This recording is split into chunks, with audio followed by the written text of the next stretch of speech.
Hola, están viendo WeHo Sports. You are watching WeHo Sports. I am watching WeHo Sports. Mr. Hongo Shot of 2014. WeHo Sports. WeHo Sports.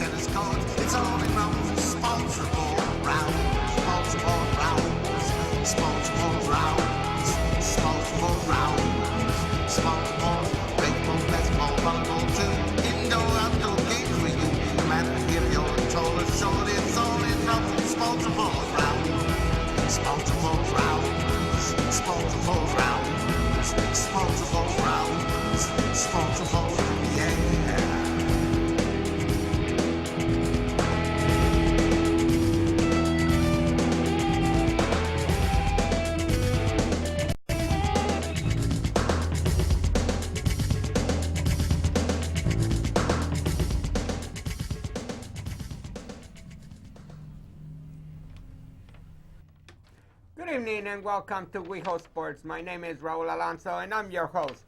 Don't get scared, it's me. Today we have a very special show. I went to a special makeup and this is what they came out with.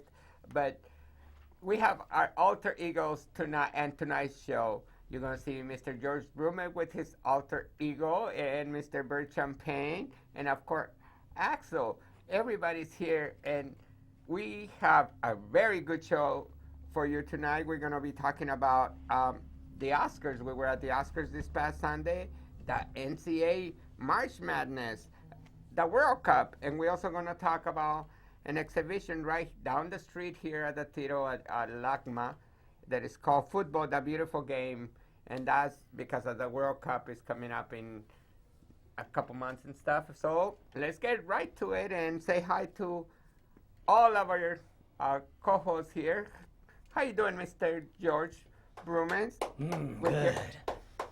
Tell us who your alter ego is. Judge Dredd from the movie. Not the comic. I don't have the whole shoulder things from the comic. That's coming up soon, though. And what do you have for us? George, what do you have? Oh, I thought you were talking to the Pope. No, I've got an update for you here. There's actually a game on right now. UCLA is playing Washington, and they're at halftime right now, and it is 41-45 Washington.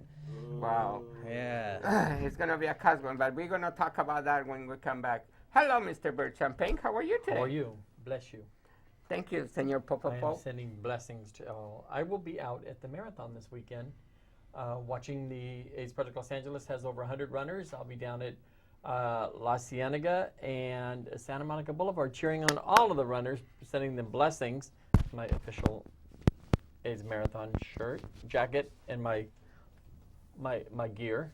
And I'll be talking about the Oscars with you and how much fun we had. I can't wait for all that excitement, just like the president.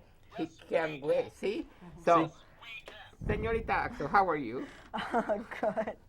I'm Zorro. Okay. And what do you got for us? I know you guys have juicy stuff for us, don't you? Oh yeah. I'm going to be talking about the Oscars as well, especially with the controversy with Jared Leto and his transgender character, and then I'm going to actually talk a little bit about what makes this LA Pride very special compared to a lot of the other ones. Good, because there was just a report that came out about gay pride and transgender, which is going to be the main focus, and it's about time. So let's get right into it and pass it on to Mr. Bert Champagne and Axel. You guys do your thing for the Oscars. So the Oscars were this Sunday. Go ahead and grab your paper. And it was actually amazing. We were at the Abbey hosting.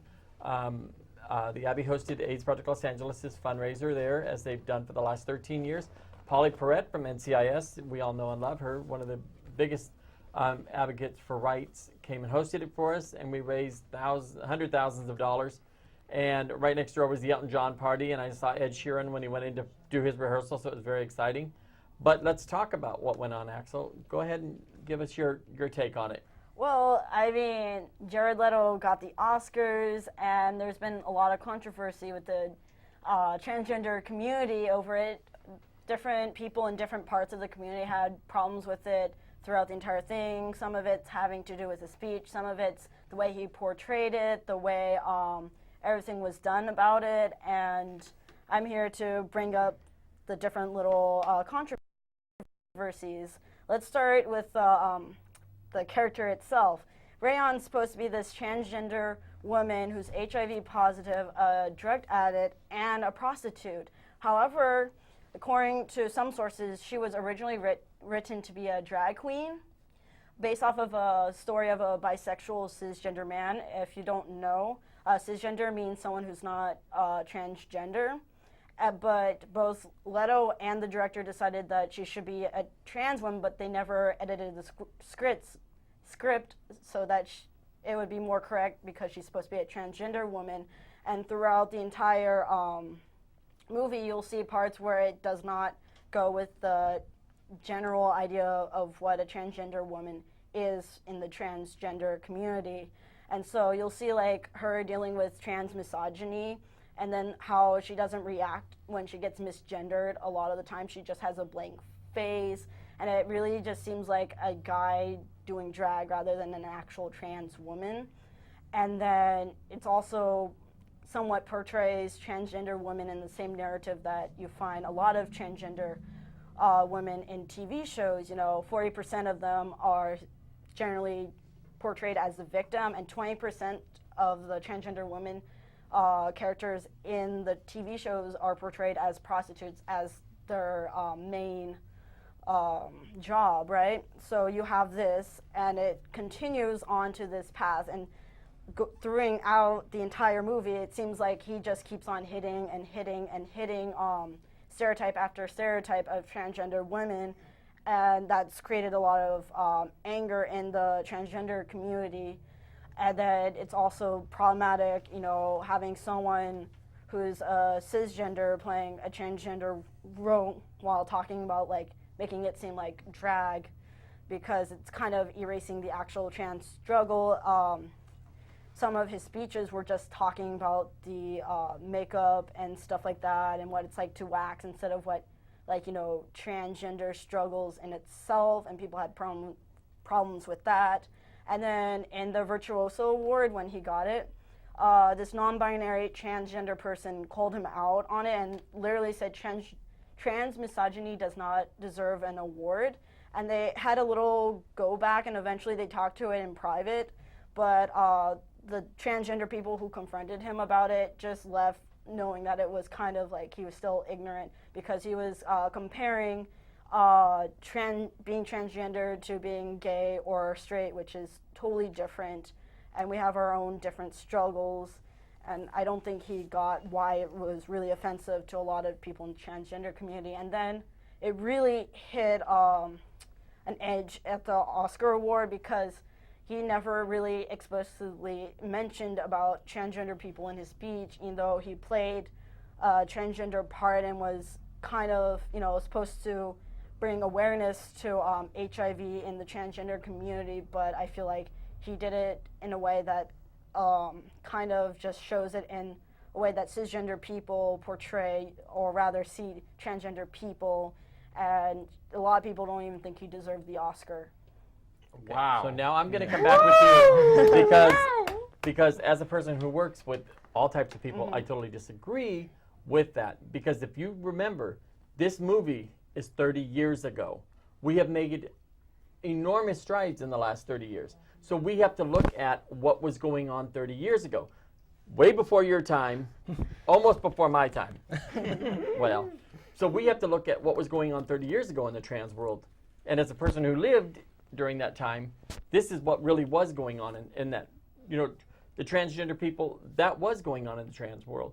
There was a lot of them that were prostitutes because they couldn't find jobs, because nobody would hire them because of going through the trans, going through the change, or if they were going to go if they were just going through hormones or anything like that. So, because I used to work in a bar 25 years ago, and a lot of my performers were either transgender, drag queens, or pre-ops and post-ops. So I worked with a lot of people like that, and it was a true portrayal. Now, whether or not he should have singled out transgender people during his 90 seconds that he was on stage, I thought his speech was very eloquent. I thought it was very good. he didn't say transgender, but he said all of us in our struggle. So that could be any of us in that struggle. But as people in the trans community, they also have to understand this, again, is 30 years ago. A lot has happened for just gay rights, human rights, women's rights in the last 30 years. I mean, we've come a long way, because back in the day, let me just tell you, because I know this, 30 years ago, when somebody found out they were HIV positive, they were dead within 3 months. And if they weren't dead in 3 months, they were hanging on in a hospice for 6 months and then died. So, I mean, maybe he didn't hit on it as hard as he should have. I thought his speech was eloquent. I thought he did a great job. And as for whether or not he deserved the Oscar, oh, hell yes, he deserved the Oscar. And he can call me anytime. I think it was about time that somebody else put the issues up front, transgender issues, just like HIV issues. But we do have a clip about the Oscar party that we attended. The majority of the WeHo crew was out there doing. You guys were all out there. Let me just tell you. For Living Well. So there's the pictures up going right now. And Axel, you tell us, this was your first experience being in the red carpet and at the Oscars. Tell us how you felt. We're playing the clip.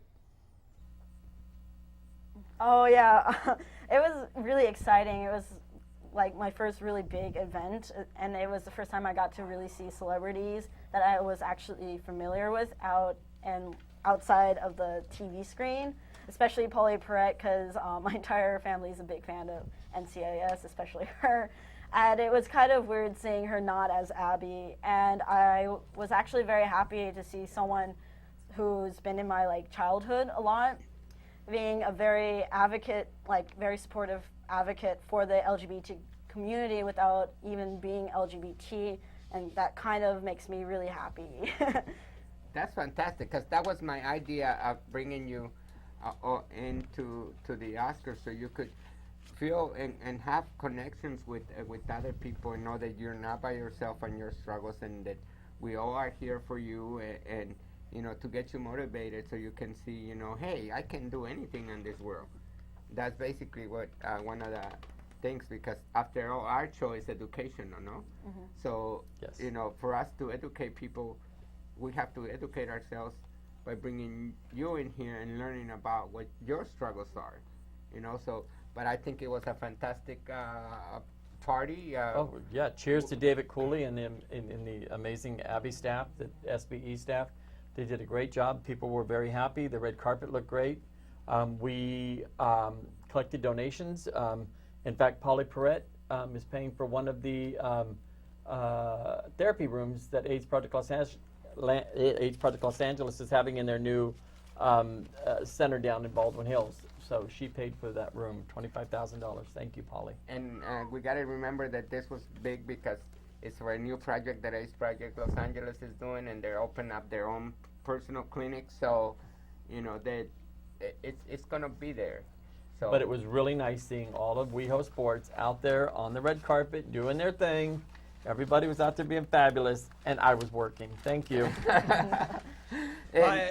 I was actually switching in between the Oscars and the UCLA-Oregon State game, because they were both playing at the same time, so I had to switch over and, You mean you don't have that split screen? No, I don't. We need to talk to your girlfriend about getting a split screen, because we need you to have, you need to be able to look at 5-10 games at the same time, because otherwise we need to know this, But, I was so glad that the desserts were fantastic. Oh, those cupcakes. A dessert made for each of the movie that was nominated. It was absolutely great. And, Carlos' photography was fantastic. And you had a friend that brought you out some cupcakes? Yeah, don't we wish. But anyway, we're back, and we're just going to get right into it and go with Mr. Dredd and do the NCAA. Take it away, Mr. Georgie. That's right. It is March, and you know what that means. Every conference, from the Ohio Valley to the Midwest to basically everybody has a tournament going on. And the Pac-12 tournament starts March 12th in Las Vegas. And I have these stats for you right here. In first place is Arizona. They have a overall 28-2 record. Number 2 is, of course, UCLA. They're actually number 2. They've actually got the number 2 seed in the Pac-12 tournament. They do. They've already clinched that when Colorado beat Stanford. Wow. Yeah, a lot of That's why I love the Pac-12 conference, because there's a lot of spoilers. It's never what you expect in the Pac-12. And of course, rounding out the bottom of the list, the last in the conference is of course USC. So USC. I guess they don't see. It should be UCF. Cheaters can't buy you USF. basketball. That's Yeah, boy, that's really bad. Well, I got issues with all of that. I really do got issues with all of that. You know I have issues. I know you got very personal issues, but George, who do you think is going to win? Who you see? the Pac-12 tournament. It's either going to be either Arizona or it's going to be Stanford. Stanford always, it never fails. Stanford always plays the spoiler. Every time someone's favored, Stanford always comes in and like knocks everybody out. It happened last year, and it'll happen again probably this year. As the Pope, I will not let it happen. So you think Wichita is not going to do anything? I mean, they broke their school record 31-0. Come on. Yeah. You know, I have faith. I have faith on the underdogs. I always like the underdogs.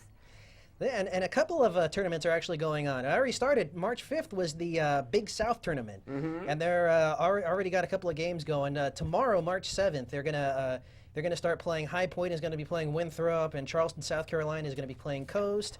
And then on the West Coast Conference, it actually happens on the 8th. San Diego is going to be playing, who is that? San Fran, and St. Mary's is going to be playing Pepperdine. Cool. They've already knocked off Pacific. St. Mary's. Yeah. And what are some of the channels that people can see this sports? Or are you going to give us the insight again? And you know, you gave us the insight on how to watch the Olympics live and avoid all that cutting that NBC did. So. Well, unlike NBC, they're actually on their local stations. So you can check out, there's the Pac-12 station, of course, that you can stream online, and then there's ESPN's got 6 channels and nothing but college basketball. It happens every year during March Madness. The first day, they've got 24 hours of straight basketball. Well, basketball, I don't know about straight. You still didn't say who predict is going to win the whole thing, George. You mean the NCAA tournament? Right. I don't know. It's either going to be well, so far the top 4 teams are right now. Even though Duke lost, they're still number 4, which go figure. Yeah, I don't understand their college ratings and gradings and these gradings, because that's what it is. It's this grading. The teams that are doing good, they don't have them as stuff. Maybe because their divisions are they are a little different. It's like the Mountain West. So right now the top 4 are Florida, Wichita State, Arizona, and Duke. And Duke, of course, lost to Wake Forest. Well, there you go. Wow. What do you got on your hat now, Rob? What do I got on my hat? I got basketball, but I feel like talking about football, so I think I'm gonna change and go to football. Go to football. Because it's time to talk about some stupid stuff. So this is me and the stupid stuff of the day. You look like Stewie Griffin. The Spanish Stewie Griffin. So some of the stupid stuff we're going to be talking about. The American Decency Act of 2014. Yeah. Indecency or decency? Decency, supposedly. The Republican Jack Bertman put up a bill and promised to introduce the bill for banning gay players from the National Football League. His bill says that anyone that comes out and acknowledges that they're gay, they could be fined from $3 to $5 million if this bill passes. Ridiculous. Now, he put out this statement. I feel that if the NFL doesn't have any morals, and people like Commissioner Roger Goodell, who are just go along and get along, guys, just wait for the I had to get my notes. Just wait for the advertisement and corporate America and stuff to figure things out. It's time for the conservatives in Congress to take over and define what morality is. Right. We're going to ask Congress to define what morality is. I don't know if that's in their vocabulary, morality. Right, morality. And then we had another fool from ESPN acknowledges, right? Right. and his name is Herman Edwards, and he said, when you go into the draft, let's look at this way. Let's say that Michael Sam is not a gay player, but he is a player that has some issues. The thing is to talk about an organization with the GM, obviously the owner, is can we handle these guys? Can we handle the media that's going to come along with this situation? He brings baggage into your locker room. Hello? Let's talk What? about people bringing baggage in Okay. the locker room. Okay. Let's talk about these people that they didn't think they had the baggage. Kid Wright is serving 234 years in prison. Eric Masapowski, life in prison with no parole. Daryl Henley, 41 years with drug trafficking and conspiracy of committed murder. Lawrence Field, 31 years of assault. Dave Meggett, 30 years for criminal sexual conduct and burglary. Robert Rogers, 25 to life for murder. And we can go on and on. Aaron Hernandez. Aaron Hernandez, he hasn't even And got that's just convicted the serious. That's the more serious crimes. We're not counting DUIs, drug charges, misdemeanors. Those Picking are all up felons. prostitutes. We're not talking about dog fighting. Hello, Michael Vick. Who's Yeah. coming out with a line of clothes. You know, so what can we tell these people? Tell them, kiss my. Yeah. Yeah. Yeah, he said to, Yeah, the Pope said to kiss it. the Pope said to kiss it. I mean, that is so ridiculous. That is so Yeah. ridiculous. But we have some other stuff going on, you know? Now it's time for soccer. Soccer ball head. Soccer ball head. Bro, I have to tell you, you Yeah. crack me up with these things. You like my heads? I figure you would like my head. Never mind. Yes, we can, President. We like the head. But anyway, the World Cup is going to be in Brazil in a couple months. Yes, it is. And the Federation, the World Soccer Federation, put out their new uniforms. And we have a clip of all of the teams. If the director can play. Oh, there you go. The United States. And then followed by Chile. And then Ecuador. Then Argentina. Oh, I like that one. Yeah. Yeah. Oh, I like prison stripes. Mexico, different, Russia, then Greece, Oh. then Iran, and Australia. So why does that after- one look dirty? And Australia, that's play in it. because I had it before. I should put it there. And then Ghana, that's Ghana, and then Honduras, Wow. and then Italy, Italy. Wow, I and thought this would be green. and England. That's a beautiful shirt of Italy. Oh, that's England, pretty I always too. loved the England shirt. And Yeah, then it's on my Croatia. I think that looks like Bob Big Boy. Hey, we can play checkers on that. And then Cameroon. That's nice. Uh-huh. And then Portugal. Stripes. And then South Korea. Alex, let us know which one you like. Brazil. Which one do you like? Brazil is always nice to carry. Colombia, then Colombia. Then the coast of Ivory. And then Spain. Oh, I like And- Spain. And then Yeah. France. We. Oui, Oh, collar and all. Marcel. That's nice. Then, Nike. then Algeria. Then after that, Costa Rica. That's a then- clean one. Then Germany. Yeah, for how long? Yeah. Then Japan. Oh, I saw. That's Germany right there. I guess I'm going faster than Japan. Then the Netherlands. That's always the one I like. I like the Netherlands. Netherlands the best. Uruguay. And last but not least, Belgium. So Oh, I like wait, Belgium. I like the, I oh, like it's got that. a tiara on it. I like that tiara on the Belgium Yeah, team. you know, I the like crown, that. It dun, would dun, look dun, dun. perfect on top of my soccer ball head, you know? Yes, okay. But which one do you like? I like Germany's the most. Yeah. Yeah, see. You know, they got a great team. You know, they are They contenders play well. for the World Yes, Cup. they are. So, but Who do you think's gonna win? I think it's Brazil. They're in Brazil. So you think it's gonna be the hometown advantage? Well, yeah, part of it, yeah. That doesn't They're help so- some other players. Well, but you know, Brazil has won the most World Cup any other team anyway. That's where they build up bonito football. That means beautiful soccer, in other Yes. words. Let me translate I to know that. my people are from there. You know. Yeah. Yeah, Well, I got to call. I got to check the Vegas stats and see what odds they're offering at the For the Vegas. World Cup? Well, Yeah. see, 4 years ago, remember they had the octopus? Yes. We talked about the octopus coming out and going, and then he will get Octopus. into octopus. Okay. The James Bond movie. Yeah, and then he will come out of that thing, and he will go into the winning team. He will right. get into the winning case and stuff, Right. and he won, and then later on he died. Poor little thing. They probably ate him. I wonder ate if some somebody cooked calamari. him and ate him in calamari. Oh, no, that's squid. But the gay soccer team Yes. is back in the news. Yes, Yes. they are. They are going to be this Sunday at LACMA, just Good down luck. the The street. marathon's running by you. Just down the street, you Right. know, not too far from where the marathon is, and that's because they're having an exhibition for the World Cup.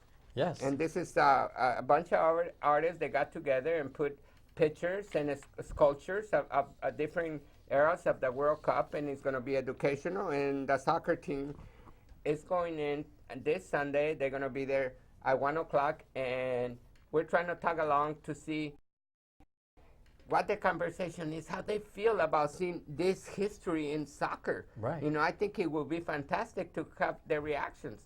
So we'll be there, and we'll bring you footage directly from there, you know. So we got about 2 minutes. What Hot you got button to say? issues. Say something. Yeah, no, this LA Pride, they're actually going to put the transgender community in the spotlight. And they're actually going to have special events such as, like, you know, like these, like, conversations and stuff like that where they talk about, like, you know, transgender history, terminology, identities, what you will, stories, and it seems really cool because normally transgender people have their own pride event called Trans Pride, which usually happens after Gay Pride, and it's something actually that happens worldwide, including Canada. And a few years ago, there was Trans Pride in Canada that they were trying to do a march, and then the Gay Pride people there actually were trying to block off the march. And so, like, What? yeah. Okay, what does LGBTQ mean? In there, it Yeah. doesn't stand for But just a lot of LG. people don't, right, but a lot of people don't take consideration the T, and we, for us, even including us, we have to put more emphasis when we say those words. And bi too. You know? Oh. Well, that I'm not going to touch because that's a totally Yeah. different subject for But a whole LGBTQ. another year. No, but I've got an update for LGBTQ, you. we have that all You got an over. update for us? Yeah, UCLA came back. The current score is 62-60. Yes. Well, I always Okay, have but faith that's on only one UCLA. basket. That's only one basket. That's okay. It only takes one How much basket to games win. left? Yeah. So we got 30 seconds. Thank you, UCLA everyone. Don't forget, what do you call it? Saturday, April 26th is the spring game at UCLA. They're going to have it at the Rose Bowl. That's right. We all probably need to be there. Mm-hmm. Don't forget, next week, same time, same channel, probably different faces after our I'll be makeup. in my suit again. you We'll have know, updates from the marathon. And we'll bring clips from the marathon. Adios, everybody. Hasta la vista. See you, Mr. President. Yes, you can. Oh, Yes, yes, we me can. can too. Thank you, guys. Fantastic show. Yes.